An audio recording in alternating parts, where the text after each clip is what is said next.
प्यारे बच्चों, आज हम लोग एक नया पाठ शुरू करेंगे। Class 7 social studies. पाठ का नाम है हमारे आसपास के बाज़ार। आप लोग सब अपना अपना बुक निकाल लें और पेज नंबर इसका 159 है, 159 निकाल लें। और इस बाज़ार के बारे में आप लोग सभी जानते हैं, सुने भी हैं कि गए भी हैं। रोज़ कोई न कोई सामान लेने के लिए हम लोग को बाज़ार जाना ही पड़ता है, या फिर कुछ सामान बिक्री करना हो तो भी बाज़ार जाना पड़ता है। तो इससे पता चलता है कि बाज़ार में हम लोग खरीद बिक्री कर सकते हैं कोई सामान का। और उसके अलावा मुख्य बिंदु इस पाठ को पढ़ने के बाद हम लोग ये भी समझ जाएंगे कि विभिन्न प्रकार के बाज़ार क्या क्या होते हैं, थोक और खुदरा बाज़ार का अंतर क्या होता है, मूल्य के बारे में समझेंगे, वस्तु के मूल्य और दर को समझ लेंगे, क्रेता विक्रेता के परस्पर लाभ को भी समझेंगे और बाज़ार से मिलने वाली विभिन्न सुविधाओं की जानकारी प्राप्त करेंगे। और इसमें ये भी जानेंगे कि जब बाज़ार नहीं हुआ करती थी तो लोग अपने सामान का क्रय विक्रय किस प्रकार किया करते थे। और असम में एक ऐसा बाज़ार आज भी है, पूरे भारतवर्ष में कहीं भी ऐसा बाज़ार नहीं पाया जाता है, केवल असम के एक स्थान में, जिसका चित्र आपका यहाँ पे दिया हुआ है बुक में ही, ये बाज़ार अभी भी लगता है। और ये कहाँ है इसको भी हम लोग पढ़ेंगे। उसके अलावा हम लोग वस्तु विनिमय प्रथा को भी समझेंगे। वस्तु का मतलब होता है सामान और विनिमय मतलब लेन देन करना। तो किस प्रकार हमारे पूर्वज जब बाज़ार नहीं हुआ करती थी और उन्हें भी वस्तु की आवश्यकता होती थी तो आपस में ही किसी सामान के बदले दूसरा सामान दे करके, जैसे दूध लेना है उनको तो वो चावल दे दिए या गेहूं दे दिए, आलू दे दिए या दूसरा कोई सामान दे करके अपनी आवश्यकता की सामान को लिया करते थे। उसको हम लोग इस लेसन में पढ़ेंगे।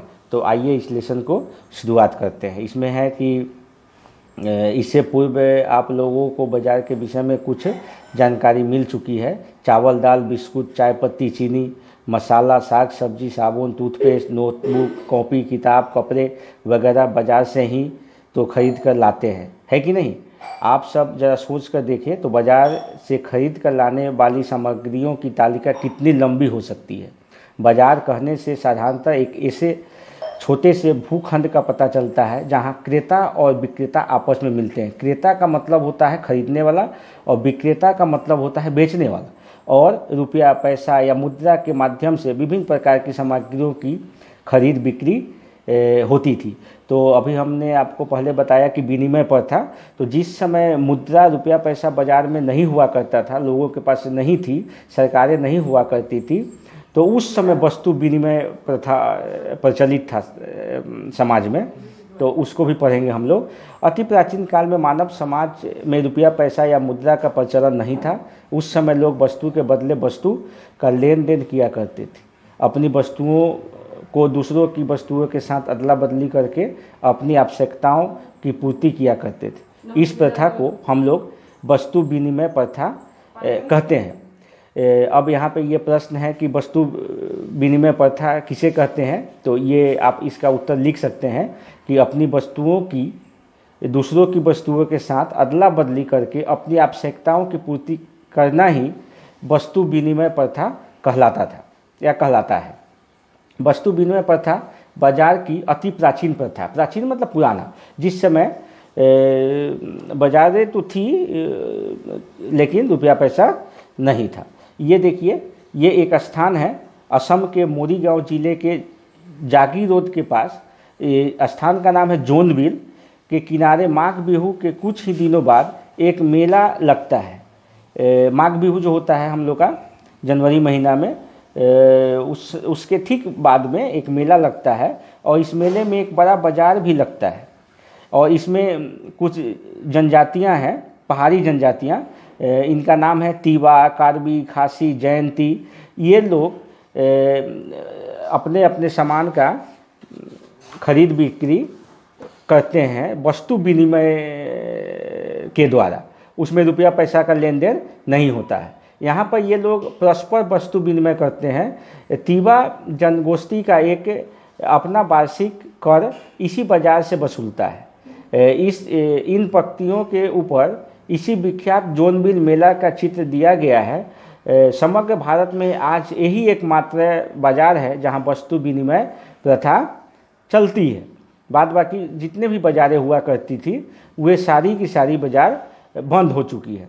तो यहाँ पे आप लोगों ने देखा कि जनजाति, तो जनजाति हर जाति में कुछ जनजातियाँ होता है। जिस प्रकार से असामीज, बंगाली, बिहारी, मारवाड़ी ये एक जाति है, उसी प्रकार से ये असम की कुछ जनजातियाँ हैं जिनका नाम यहाँ पे दिया हुआ है। तो अगर कोई कहता है कि असम की कुछ जनजातियों के नाम लिखो, तो हम लोग यहाँ से पेज नंबर 159 का यहाँ पे जो दिया हुआ है, तीवा, कार्बी, खासी, ये जयंतिया, ये सब हम लोग लिख सकते हैं।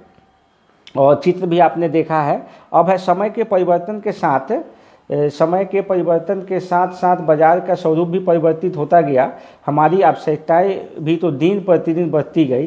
कालक्रम में मुद्रा को विनिमय का माध्यम बनाया गया और इसका व्यवहार लेन देन के माध्यम के रूप में किया जाने लगा। जैसा कि आप लोग जानते हैं कि हमारा समाज पहले खाना बदोश का जीवन जिया करता था। खाना बदोश का मतलब होता है जंगलों में भटकना, भोजन की तलाश में। उस समय समाज नहीं हुआ करता था। लोग अस्थायी रूप से घर बनाकर एक स्थान पर नहीं रहते थे। और लोगों ने जब खेती बाड़ी करना सीख लिया तो उस खेती की रक्षा के लिए आपने पिछली कक्षा में 5 में 6 में ये पढ़ा है कि उस खेती की रक्षा करने के लिए जंगली जानवरों से एक ही स्थान पर जब तक कि फसल तैयार नहीं हो जाता था तब तक रुकने लगे। और उन लोगों को ये समझ में आया कि एक ही स्थान पर रुक करके हम लोग खेती कर सकते हैं उपजाऊ ज़मीन पर। तो वे लोग वहीं पे, और इस तरह से समाज का निर्माण हुआ। और समाज दिन पर दिन प्रगति करते करते आज ऐसा आ गया है कि देख लीजिए हम लोग का समाज कितना आगे जा चुका है। हर चीज़ बाज़ार में उपलब्ध है, घर से ही हम लोग हर चीज़ को मंगा सकते हैं।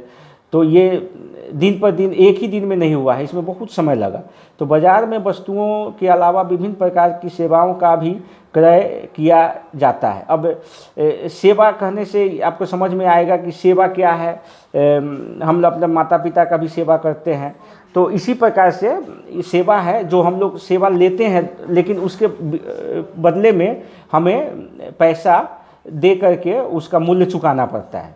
जैसे कि डॉक्टर है, डॉक्टर हमारा इलाज कर देता है, तो हम क्या करते हैं, उसके बदले में हम उसे फीस देते हैं।